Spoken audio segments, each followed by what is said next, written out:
sahabat beriman, Mungkar dan Nakir adalah malaikat yang akan kita temui di alam kubur. Mereka akan menanyakan beberapa pertanyaan.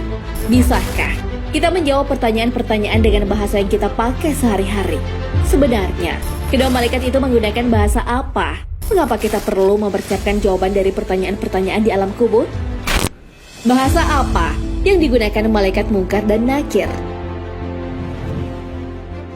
Malaikat Mungkar dan Nakir diutus untuk menanyakan beberapa hal seputar ketuhanan, kenabian, dan hal penting lainnya kepada manusia saat berada di dalam kubur. Ternyata, malaikat itu menggunakan bahasa sehari-hari yang digunakan oleh si ahli kubur semasa hidup. Hal ini sesuai pendapat Syekh M. Nawawi Al-Bantani dalam Syarah Nurus Salam Al-Aqidatul Awam. Beliau berkata, keduanya, malaikat Mungkar dan Nakir bertanya kepada setiap ahli kubur dengan bahasa yang bersangkutan. Keduanya bertanya, siapa Tuhanmu? Apa agamamu? Siapa nabimu? Apa kiblatmu? Siapa saudaramu? Apa imammu? Apa jalan hidupmu? Apa amalmu? Dengan bahasa sehari-hari, ahli kubur akan bisa menangkap maksud pertanyaan kedua malaikat itu. Pendapat lain mengatakan bahwa kedua malaikat akan menggunakan bahasa Suryani. Selain itu, ada anggapan bahwa mereka akan menggunakan bahasa Arab. Hal ini dijelaskan oleh Al-Hafiz Jalaluddin As-Suyuti dalam Syarh Asy-Syudur. Beliau adalah cendekiawan Muslim Mesir pada abad ke-15. Beliau berkata, dalam kitab Fatawa guru kami Al-Bulkini menjelaskan bahwa mayit akan menjawab pertanyaan di alam kubur dengan bahasa Suryani. Tapi saya tidak menemukan dalilnya. Al-Hafiz Ibnu Hajar ditanya soal itu dan menjawab bahwa zahir hadis adalah dengan bahasa Arab. Boleh jadi pertanyaan jawaban itu sesuai dengan bahasanya mayit. Bisakah semua orang menjawab pertanyaan kedua malaikat itu? Orang-orang yang beriman akan mampu menjawab pertanyaan keduanya dengan baik. Setelah melakukan tanya jawab, ahli kubur itu diminta untuk istirahat sampai waktunya dibangunkan. Hal ini sesuai dengan yang tertulis dalam Syarah Nuruz Salam ala Aqidatil Awam.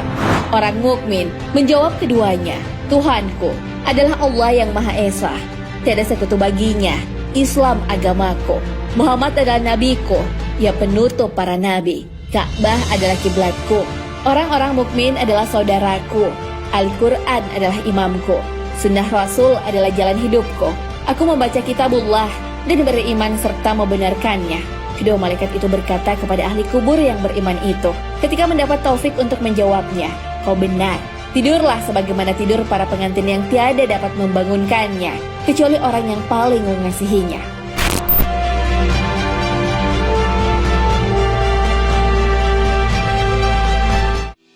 Mengapa perlu mempersiapkan jawaban di alam kubur?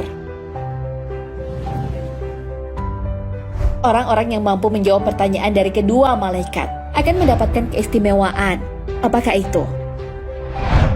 Dari Bara'ah bin Azib radhiyallahu anhu, Rasulullah shallallahu alaihi wasallam pernah menceritakan orang beriman saat menjawab pertanyaan alam kubur.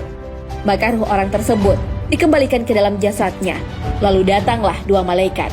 Kemudian keduanya mendudukkannya dan bertanya, siapa Rabbmu? Ia menjawab, Rabbku adalah Allah. Keduanya bertanya lagi, apa agamamu? Agamaku Islam. Jawabnya, siapa orang ini yang telah diutus di tengah-tengah kalian? Dia adalah Rasulullah. Apa dasarmu? Saya membaca di Al-Quran, maka saya beriman dengannya dan membenarkannya. Setelah selesai, dan dia mampu menjawab semua pertanyaan tadi, maka terdengar suara dari langit. Sesungguhnya, benar apa yang dikatakan oleh hambaku. Berilah ia kasur dari syurga, pakaikan padanya pakaian dari syurga, lalu bukakan baginya pintu menuju syurga. Ia akan mencium bau syurga dan kuburnya akan dilapangkan. Seseorang akan mendatanginya dan memberikan kabar gembira untuknya. Orang yang terbata-bata menjawab pertanyaan malaikat, kondisinya akan sangat berbeda dengan orang yang menjawab dengan lancar. Bara'ah bin Azib mengatakan, Nabi SAW pernah bersabda tentang orang kafir apabila telah dipendam dalam kuburnya. Beliau bersabda, lalu setelah itu, ruhnya dikembalikan ke dalam tubuhnya. Datanglah dua malaikat lantas mendudukkannya dan bertanya, siapa Rabbmu? Dia menjawab, saya tidak tahu. Keduanya bertanya lagi, apa agamamu? Dia masih menjawab, Saya tidak tahu siapa laki-laki yang ini yang telah diutus di antara kalian. Saya tidak tahu jawabnya. Ia akan diberikan kasur dari neraka dan pintu neraka akan dibuka untuknya. Selain itu, kuburnya akan disempitkan sehingga tulang belulangnya menjadi remuk. Keburukannya yang telah ia lakukan mendatanginya dalam wujud orang buruk rupa, pakaiannya jelek dan berbau busuk. Sosok itu datang membawa kabar buruk. Nah, sahabat beriman, itulah penjelasan mengenai bahasa yang digunakan malaikat dalam kubur. Ada 3 pendapat mengenai hal ini. Ada yang mengatakan malaikat akan menggunakan bahasa sehari-hari yang dipakai ahli kubur selama hidupnya.